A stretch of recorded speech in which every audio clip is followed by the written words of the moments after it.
5 साल है पवन सिंह, और जब स्टेज पर चढ़ेंगे तो हल्का मारता देंगे, गर्दा उड़ा देंगे। हेलो गाइस, तो कैसे हैं आप लोग? तो आप लोग ये वीडियो में देख ही लिए पावर स्टार पवन सिंह का फैंस का जलवा क्या कह रहे हैं। अब पावर स्टार पवन सिंह का एंट्री कैसे हुआ? तो जी हाँ, हमारे चैनल में नए हैं तो सब्सक्राइब कीजिए, लाइक कीजिए, शेयर कीजिए, कमेंट कीजिए। और आपको हम एक से एक वीडियो दिखाएंगे। इसमें पावर स्टार पवन सिंह के साथ हो सकता है तो आज विराट कोहली भी हो सकता है। जी हाँ,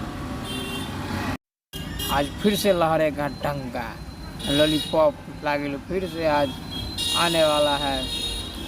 दिल्ली में लॉलीपॉप का डंका आज पवन भैया बजाएगा। आज के लिए इतना ही। हमारे चैनल में नया है तो सब्सक्राइब कीजिए, लाइक कीजिए, शेयर कीजिए, और हम वीडियो लेके आ रहे हैं बहुत जल्द।